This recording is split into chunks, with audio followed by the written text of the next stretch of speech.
Nagaan nagaa caalu nagaan Kiristoos isiniif haa baay'atu. Uummata TikTok irra jirtan, ijoollee TikTok akka jala jirtan hundumti keessanuu. Egaa rakkoon keenya ijoollee biyya Arabaa akkuma itti fufeetti jira. Bilis bannaataችሁ sheer koppiliingi gochuudhaan mucaa kana kaleessa galgala hojjedhuuf naan jedhan hojjechuuf hin dandeenye hojiirra noolee bilis sheer koppiliingi godhaati maatiin ishiillee dhagahanii biroo ishiillee deemanii akka mana sanaa baatu gochuu akka isaan danda'anu mucaan kun dhalattuu godina Shawaa Kibba Lixaati. Aanaa naannootti kan ishiin dhalatte sagalee ishiis wajjin dhaggeeffanna.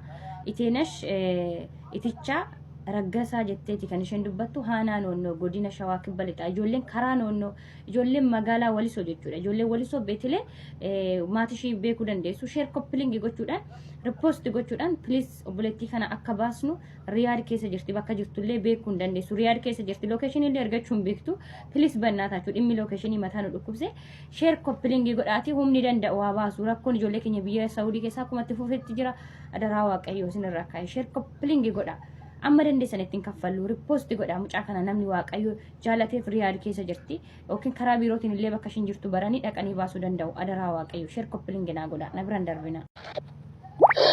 Oromoo koo akkam jirtu nagaa keessanii nagaa waaqayyo iddoo jirtan bakka jirtan isiniif baay'atu hin jira. Obboleettiin keessan waan tokko rakkadhe gara fuula keessanii dhufe. Maqaan koo Iteenash Itichaa Raggasaa jedhama kanan dhaladhe. Aanaa naannoo godina Shawaa Lixaati. Amma kanan jiradhu suudi magaalaa Riyaad keessa magaalaa Riyaad ta'uu isaan beeka malee maal akka inni ta'e iddoo inni ta'e hin beeku. Oromoo koo waan isiniin jedhu qabu. Haala ulfaataa haala rakkisaa haala baay'ee xiqqaa tokko keessa hin jira Oromoo. Maaloo na biraan darbina laakshir na godha Oromoo na biraan darbina. Madame Brijiraatu baay'ee rakkatti haala ulfaataa tokko keessa jira. Balbala natti cuftee baati. Ay jireenya biyya Ormaa waan nun goone hin qabdu. Obboleettiin keenya maaloo balbala natti cufanii maaloo na dhaqqabaayii maaloo siina baasaa haala ulfaataa keessa hin jira. Maaloo lubbuu koo na baraaraa jetti. Yoo nuti sagalee nu ta'aa jennu waanuma qoosaa itti ilaalanii uummanni keenya sagalee nuuf ta'uu didu. Jireenya biyya Ormaa waan nun goone hin qabdu. Ashamaa akkam jirtu hordoftoota kabajamtoota chaanaala kootii kan biyya keessaa kan biyya alaa bakka jirta ittiin nageenyi waaqayyo isin haa baay'atu.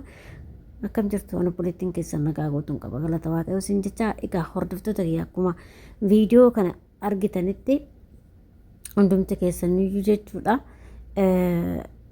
Waan obboleettiin keenya jettu sagalee ishee irraa dhageessanii jirtanii dararaan akkuma itti fufetti jira argaa jirtanii guyyaa guyyaadhaan kana qofaa miti ganaa ila viidiyoo ta'uumatti miti kan jiru jechuudha viidiyoo ijoollee keenya kan asitti rakkanne kun kaan jedha baqa waanuma dubbannu si wallaalle dhugaa obboloota koo hedduu takka baqa waanuma dubbannu afaanuma dubbannu illee wallaallee jirra amma jechuudha baqa maali akka waan nama beekatii fi baqa waan Saawudii keessa jirruuf Saawudii maqaa balleessu waan akkasii fa'aa kan nuun jedhan hedduutu jira jechuudha. Garuu nuti yoo gaafa ijoolleen keenya keessatti sagalee nu ta'a jedhanii nutis boru waan dura ga'u beekne dubbanna jechuudha. Garuu isin ijoolleen tokko garuu namumti akka carraa ta'e sheeruma namaallee godhu hin jiru.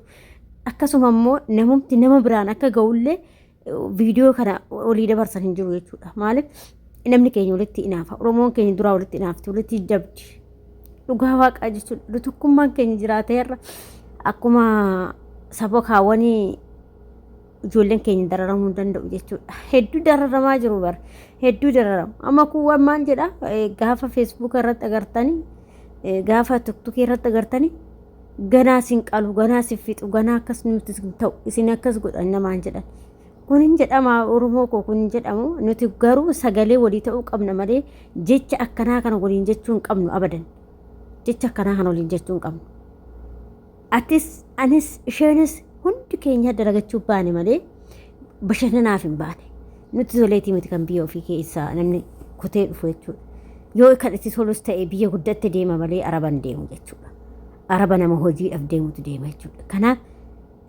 obboloota koo adaraa keessanii sagalee waliif ta'a adaraa keessa wal biraan darbinaa miidiyaan xiqqoodha jettanii tuffatinaati waliif sagalee ta'a qofaan naqabe fakkaataa dhiifama inna waliif sagalee ta'aa waliin tuffatinaayi adaraa keessan amantaadhaan kutaadha waliin qoodinaayi.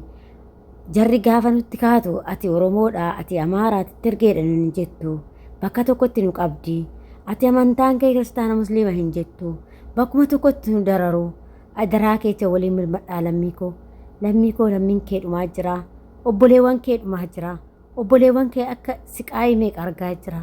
Dhugaa Rabbi siqaayii kanarra iyyummaa biyya kiyyaan jira. Ani Waaqayyoon dhugaa haa galatoomu. Waaqayyo haa galatoomu mana akka siqaayii nagaachisee ani halkan takka mana san hin bulu jechuudha. Dhugaa Waaqaan danda'u cinqii akkasii hin danda'us maal akka ta'e hin beeku. Halkan takka waan hin bulu natti fakkaatu. Garuu Waaqayyoon obsa isiniif haa kennu obboleewwan koo hedduu obsuu isaanii. Kanaaf jennaan immoo sagalee waliif ta'a adaraa keessa waliin qoodinaa isin jechuu barbaada.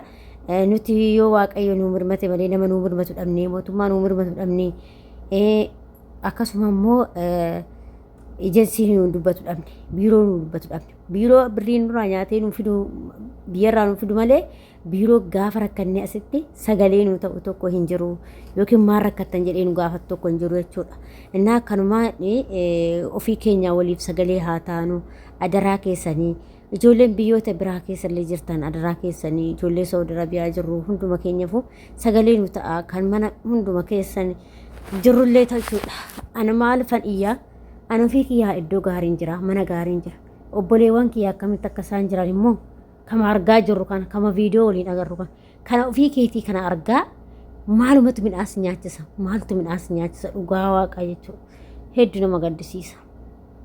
Inna kanaaf obboleewwan koo adaraa keessanii hundumti keessanii yoo adaraa akkuma amantaa qabdanii tsalootillee walii godhaa du'aayii walii godhaa Waaqayyo nagaadhaan biyya keenyatti nu haa galchu jedhaati. Du'aayii walii godhaa akkasuma obboleewwan keessa yoo dhufuudhaaf karoora gara Saawudii qabaatanis ta'e dhoorgaa baqa dhugaa Rabbii dhoorgaa jechuudha. Dhoorgaa haa dhaabatu baqa nurraa haa dhaabatu haa cufamu jechuudha. Akka gizee duraa isa itti loo cufame warri keessa jiru waan tokko yoo hin ta'u jechuudha. Maaliif ijoolleen amma dhuftu dhugaa Rabbii ijoolleen xixiqqoodha jechuudha. Ijoollee hinna beekanii miti ijoollee jabduu miti bara. Ijoollee hinna beekanii miti ijoollee waggaa 18 gadi dhufu. Ijoollee waggaa 18 jechuun wanta beekanii qabanii dhugaa Rabbii maaliif bakka namni waggaa 18 of hin dandeenye jechuudha. 18 oloo ta'e malee 18 gadi seeran ala jechuudha. Isaan kan himatan mana 20 keessa himatanii dhufu jechuudha gaafa dhufan dhugaa ijoollee mana 12 13 fa'a dhufa jechuudha. Baay'ee xixiqqoodha garuu qomatii isaanii ol dheeraadha malee jechuudha. Kanaaf ijoollee kanatu dararamaa jira. Warri keessa ture hunduyyuu amma kan beeku osuma nuu lolaniyyuu nuti odoo waan fedhe godhaniyyuu nuti nama biirootti poolisiitti bilbilachuu dandeenyu nuti nama baanee isaan qabsiisuu dandeenyu waan takka rakkina tokko nurraan gaa nuti waan beennuuf biyya keessa turre waan beennuuf jechuudha. Garuu ijoolleen beenne sana kan dararaa jiranii ijoolleen kun eessatti beeku maal beeku biyya ormaa jechuun dukkana sitti dukkanuufti jechuudha. Garuu haga keessa turtu sanitti sitti dukkanuufti amma isaanirraa nuti wayyaa jechuudha nuti waa hunda beenne jechuudha.